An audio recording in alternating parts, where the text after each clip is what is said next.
Welcome to Aadya TV. మనతో పాటు బాధితురాలు విశాల్ గారు ఉన్నారు. వాళ్ళని అడిగి తెలుసుకునే ప్రయత్నం మనం చేద్దాం. మేడం చెప్పండి మేడం, మూసి పక్షాన తప్పకుండా చేస్తాము అని చెప్పేసి రాష్ట్ర ప్రభుత్వం ఒక నిర్ణయం తీసుకున్నట్లు ఉంది. మరి దానికి డిపిఆర్ఓ అంతా తయారైందా? మరి అక్కడ ఉండే బాధితులకి ఏం చెప్తున్నారు ఈ ప్రభుత్వ అధికారులు? ప్రస్తుతానికి డిపిఆర్ అంటూ మాకు ఏం తయారు కాలేదని తెలుస్తుందండి. మన ప్రభుత్వం అయితే నేనేం అడుగుతానంటే టోటల్ హైదరాబాద్లో మూసి ఎక్కడైతే ఉన్న నది తీరాన ఉందో అక్కడున్న ప్రజలకు, అక్కడుండే నివాసితులకు డిపిఆర్ అనేది తెలియాలి. అంటే నార్సింగి నుంచి నాగోల్ వరకు ఎలా ఉందో ఒక డిపిఆర్ చూసి ప్రజలకు చూపియండి. ఇలా ఈ ప్రాజెక్ట్ ఇలా జరుగుతుంది అంటే ఇప్పుడు ప్రస్తుతానికి ఫేజ్ 1, ఫేజ్ 2, ఫేజ్ 3 అని పెట్టే కన్నా మొత్తం డీటెయిల్ ప్రాజెక్ట్ పెట్టి దీంట్లో ఈ ఫేజ్ 1 ఇది, ఇక్కడ ఇది జరుగుతుంది, ఈ ఫేజ్ 2 ఇలా జరుగుతుందని పెట్టి ప్రజల అభిప్రాయాలు తెలుసుకోవాలి. దీన్ని తెలుసుకున్నాక దీనికి సమ్మతమైన ప్రజలు వారి యొక్క స్థిరాస్తులను ఇవ్వడానికి ముందరకు వస్తున్నారా లేదా అని తెలుసుకున్నాక మీరు ఈ ప్రజలకి పేపర్లలో చెప్తున్నారు, న్యూస్లో చెప్తున్నారు, మీడియాలో చెప్తున్నారు కదా, ఎట్టి పరిస్థితుల్లో మేము చేస్తాం, ఎవరికి అడ్డొస్తున్నా నేను ఆగను అని మన సీఎం గారు చెప్తున్నారు. సార్ అయ్యా మేము ఏం చెప్తున్నాం అంటే మీరు ఫస్ట్ వచ్చి మమ్మల్ని అడగండి. మీరు అలా నిర్ణయం తీసుకోవడానికి ఏ రాజ్యాంగం ఒప్పుకోదు. మీకు కూడా ప్రజల యొక్క అభిప్రాయాలు తెలుసుకొని ప్రజల యొక్క అభివృద్ధిని ముందుకు తీసుకొని రావాలి, వాళ్ళని తొక్కేసి కాదు. అంటే చాలాసార్లు చెప్తే వినకపోతే ముఖ్యమంత్రి చెప్పిండు కదా, గతంలో కొత్త పాయింట్ కొత్త సెట్ కొనిస్తున్నా దాన్ని వేసుకొని పోవాల్సిందే, పోకపోతే వాళ్ళ కర్మ అని చెప్పేసి కూడా వాళ్ళు అంటున్నారు. కొన్ని ఏరియాలలో జీరో వాల్యూ చేస్తాము, బఫర్ జోన్లో ఉన్నాయి కొన్ని అపార్ట్మెంట్లు అని కూడా చెప్పడం జరిగింది. మరి సార్ అక్కడున్న వాళ్ళ స్థిరాస్తులను జీరో వాల్యూ చేయడానికి సీఎం గారు ఎంత పన్నాహాలు పడుతున్నారో అనేది తెలుస్తుంది. ఆయన సొంత లాభమే కనపడుతుందని మాకు అనిపిస్తుంది. అంటే ఇప్పుడు అందరికి ఏమనిపిస్తుంది, సీఎం గారికి ఏదో దీని వెనకాల ఆయన ఏదో కుట్ర జరుపుతున్నారు, అందుకు మా స్థిరాస్తుల మీద పడ్డారు అనేది మాకు తెలుస్తుందండి. ఆయనకు దీంట్లో ఎటువంటి ప్రజలకు అభివృద్ధి జరిగే ప్రాజెక్టు అనేది ప్రజలకు ముందర పెట్టండి, ఏం జరుగుతుందో చూపియండి. మీరు నార్సింగ్ నుంచి నాగోల్ దాకా ఆ తీర ప్రాంతంలో ఒడ్డున ఉన్న ప్రజలందరినీ ఇబ్బంది పెడుతుందని మీరంటే, ఇక్కడ నకరేకలకు సంబంధించి నల్గొండలో చాలా ఇబ్బందులు పడుతున్నారు రైతులు. ఇక్కడ ఈ మూసి వాటర్ వల్ల అక్కడ పంటలు వండడం లేదు, అక్కడ ఎవరైనా కడుపులు ఉన్న పిల్లలకు కూడా అనేక రోగాలు వస్తున్నాయి, రోగాల బారిన పడుతున్నది. కాబట్టి ఈరోజు మూసి పక్షాన కాంగ్రెస్ పార్టీ ఎత్తుకున్నది, 100% దాన్ని చేసే తీరుతాము అని చెప్పేసి వాళ్ళు అంటున్నారు. అంటే మీరు ఇక్కడ నుంచి సిటీలో కొంతమందికి అన్యాయం జరుగుతుండొచ్చు, కానీ జిల్లాల వారీగా వేలాది మందికి లాభం జరుగుతుంది మూసి పక్షాల వల్ల అని చెప్పేసి కాంగ్రెస్ నాయకులు చెప్తున్న మాటలు ఇవి. సార్ మీకు నేను చెప్తున్నాను, మా కాలనీలో కూడా ఒక ఆవిడ ఉన్నారండి, నల్గొండకు చెందిన ఆవిడ వాళ్ళకి అక్కడ ఒక 1/2 ఎకరం పొలం కూడా ఉంది. ఆవిడ చెప్తుంది మాకు అలా ఏం జరగటం లేదు, ఎక్కడైనా జరుగుతుందో ఫస్ట్ దాని యొక్క క్లీనింగ్ పరిశుభ్రత అది జరపండి. మీరు హైదరాబాద్లో ఇల్లును కూలగొట్టి బిల్డింగ్ కట్టేస్తే నల్గొండ వాళ్ళకి ఎటువంటి అభివృద్ధి జరగదండి. అక్కడ పొలాలు పండించుకోవడానికి అంటే నీళ్లు శుభ్రం కావాలి. నీళ్లు శుభ్రం కావాలంటే మొదట సీవేజ్ కెనాల్స్ కానీ మురుగునీటి కానీ ఇండస్ట్రియల్ వేస్ట్ కానీ దాన్ని ఎలా శుభ్రపరచాలి, ఆ నీళ్ళల్లో ఎలా వాటిని ఎస్టీపులు కానీ ఈటీపులు కానీ కట్టేసి ఆ నీటిని శుభ్రత చేసి నల్గొండ ప్రజలకు అందించాలి.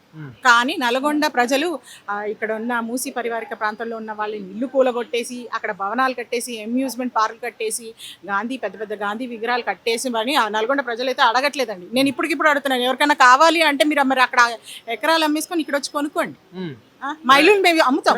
మరి ఇక్కడ మూసి పక్కన ఉన్న ఇండ్లు అన్ని కూల్చుతామని చెప్పేసి కూడా ప్రభుత్వం చెప్తలేదు, రేవంత్ రెడ్డి గారు చెప్తలేడు. ఎవరైతే బఫర్ జోన్లో ఉన్నారో వాళ్ళే మాత్రమే కూల్చేస్తాము, మేము ఏదైతే ఎక్స్ మార్క్ పెట్టామో ఆర్ఎక్స్ అని ఏదైతే పెట్టినామో ఆ ఇండ్లను మాత్రమే కూల్చేస్తామని చెప్పేసి కూడా ఈ రాష్ట్ర సర్కార్ ఒక నిర్ణయం తీసుకుంటే ఆ ఇండ్లకు మార్కేసిన ఇండ్లకు ఏమన్నా నష్టపరిహారం ఇస్తున్నాడా, లేదంటే ఎక్కడన్నా వాళ్లకు అలాంటి ప్లేస్మెంట్ ఎక్కడన్నా చేసి ఇల్లు కట్టించి వాళ్ళని పంపించే ఏర్పాట్లు ప్రభుత్వం చేస్తున్నట్లు అక్కడ ఉండే బాధితులకు ఎవరితోనన్నా చర్చలు జరిగిన దాఖలు ఉన్నాయా? ఆర్ఎక్స్ వేసాము అని చెప్తున్నారు కదండి. నేను దాదాపుగా 2 సంవత్సరాల నుంచి మన మూసి జనాందోళన వాళ్ళతో నేను కూడా వెళ్ళి వాళ్ళ యొక్క బాధలు తెలుసుకుంటున్నాను. వాళ్ళు ఎలా పరిష్కారం చేసుకుంటున్నారు అనేది నేను వివరాలు సేకరించుకున్నాను. ఎందుకంటే నా ఇల్లు కూడా నేను ఎలా కాపాడుకోవాలని తెలుసుకున్నాను. అక్కడ చాలా మంది బాధితులు అంటున్నారు, మా ఇళ్ళకి వేసేసారు, మమ్మల్ని తీసుకెళ్ళిపోయారు అని చెప్తున్నారు. కానీ వాళ్ళకి ఎటువంటి ప్రత్యామ్నాయం జరగట్లేదు. ప్రభుత్వం అయితే చెప్తుంది వాళ్ళకి ఇంత ప్రత్యామ్నాయం చేశాము, వాళ్ళకి అక్కడ ఇల్లు ఇచ్చా, వాళ్ళు వచ్చేసి రిటర్న్ వస్తున్నారండి. అక్కడ ఎటువంటి ఫెసిలిటీస్ లేవంట, వాటర్ లేదంట, కరెంట్ లేదంట, లిఫ్ట్ లేదంట, బిల్డింగ్లు కట్టేశారు, పైకి ఎక్కడానికి ఎలా లేదు, ముసలి ముతికి అందరూ ఉంటారు. ఎందుకంటే చాలా పేదవాళ్ళు రోజువారీ ఉపాధి ఏమంటారు జాబులు చేసుకొని పని వాళ్ళు ఇంట్లో వాళ్ళు వాళ్ళు అలా అలా చేసుకుని అక్కడ జీవనం సాధిస్తున్నారు. వాళ్ళు ఇల్లు కూలి కొట్టేసారు. వాళ్ళకి ప్రత్యామ్నాయం అని అంటున్నారు, కానీ ప్రత్యామ్నాయం జరగట్లేదని వాళ్ళు మాతోనే వాహపోతున్నారు. మేము ఒక మధ్యతరగతి మాతో సాటి వాళ్ళతో మేము కూడా అడుగుతున్నాం, ఏంటి మీరు ఎలా ఉన్నారు, ఏంటి మీకు ఇలా జరుగుతుంది, మా సంగతి ఏంటి అని మేము వాళ్ళు మమ్మల్ని అడుగుతున్నాం, మేము వాళ్ళని అడుగుతున్నాం.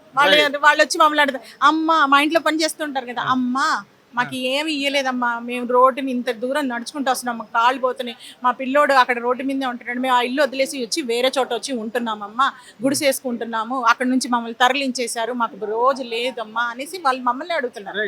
ఈ మూసి పక్షంలో ఎన్ని ఇండ్లు కూల్చిపోతున్నాయి, ఎంతమందికి జీవన ఉపాధి పోతుంది, ఎన్ని ఫ్యామిలీస్ నష్టపోతున్నాయి మేడం, టోటల్గా ఎన్ని వేల మంది ఉన్నారు?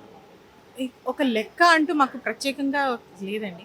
దాదాపుగా 10,000 పైన స్ట్రక్చర్స్ అయితే ఉన్నాయి. లక్షాది మంది జనాల గురించి అనేది కేవలం ప్రభుత్వం చెప్పిన లెక్కనే మేము తీసుకుంటాం. మేము కూడా దాంట్లో పరిగణనలో మాట్లాడతాం, కానీ దీనికంటే ఎక్కువ ఉండొచ్చు. దాని గురించి మేమైతే ఏంటంటే ప్రభుత్వం వచ్చి మాతో ఎప్పుడు సంప్రదించలేదు. ఓకే, ఈ ఇల్లులు పోతున్నాయి, ఈ కాలనీ పోతుందని ఎప్పుడు లేదు. డైరెక్ట్ పేపర్లో చెప్పేస్తున్నారు, ఇలా రండి అంటారు. మధ్యలో టీడీఆర్ ఇస్తున్నాం తీసుకోండి అంటారు. టీడీఆర్స్ ఎందుకు ఇస్తామండి, అసలు మేము ఎందుకు తీసుకుంటాం? ఓకే, మేము ఆల్రెడీ ఎన్నో లక్షలు పెట్టి కొనుక్కున్నాము. ఆల్రెడీ వాటి మీద ఈఎంఐలు నడుస్తున్నాయి, అవే క్లియర్ కాలేదు. డైరెక్ట్గా వెళ్ళి మా ఆస్తిరాస్తులు ఇచ్చేయండి అనేసి వాళ్ళు స్వచ్ఛంగా అడుగుతున్నారు. మేము దీనికైతే టోటల్గా వ్యతిరేకిస్తున్నాం, మా ఇల్లు కాపాడుకోవడానికి వస్తున్నాం. చివరిగా చెప్పండి మేడం, ఇప్పుడు రేవంత్ రెడ్డి సర్కార్ కాదు కూడదు అని చెప్పేసి కూడా బుల్డోజర్ మీ ఇంటి దగ్గరికి వస్తే కార్యాచరణ ఏ విధంగా ఉండబోతుంది? ఈ మూసి పక్షాల పేరుతో ఇండ్లు పోయే వాళ్ళ కార్యాచరణ ఎట్లా ఉండబోతుంది, ఏం చేయాలనుకుంటున్నారు? సీఎం గారు మా గురించి కష్టపడకుండా ఆయన సొంత లాభం గురించి ఆలోచిస్తుంటే మా ఇల్లు కూలగొట్టడం కాదు కూడదు అంటే మేము అంతే కాదు కూడదు అనే దాంట్లోనే ఉంటాం. ప్రాణాలు వదిలేసి మా పిల్లల భవిష్యత్తు కోసం మేము కాపాడుకోవడానికి ఎటువంటి అంటే ప్రభుత్వమే మమ్మల్ని కాపాడుతుంది, వాళ్ళు మమ్మల్ని ఇలా ఉసగొడుతున్నారు అనేది నేను చెప్తాను. Thank you. ఇది ఓటేసిన పాపానికి రేవంత్ రెడ్డి మా ఇంట్లోనే కాదు మా బతుకుల పైన కూడా బుగ్గిపాలు చేసే పరిస్థితి అయితే ఈ హైదరాబాద్ నగరంలో కనిపిస్తుంది. మూసి పక్షాలకు మేము అడ్డు కాదు, కానీ మా ఇండ్లు ఎందుకు కూల్చేస్తాడు అనేది వివరణ ఇవ్వాలి అని చెప్పేసి కూడా వాళ్ళు చెప్పడం జరుగుతుంది. అంటే ఇప్పటి వరకు కూడా డిపిఆర్ఓ ఇవ్వలేదు అని చెప్పేసి కూడా వాళ్ళు మండిపోవడం అనేది జరిగింది. కాదు కూడదని ఆయన ఎవరు అడ్డొచ్చినా తొక్కేస్తా అని అంటున్నాడు కదా, అంటే జేసీబీలకు అడ్డుపడతాం, మా ప్రాణాలైన ఇస్తాం కానీ మా ఇండ్లు ఇవ్వమని చెప్పేసి వాళ్ళు కరాఖండిగా చెప్పడం జరిగింది. కెమెరా పర్సన్ కళ్యాణ్తో అరుణ్, ఆద్య టీవీ, హైదరాబాద్.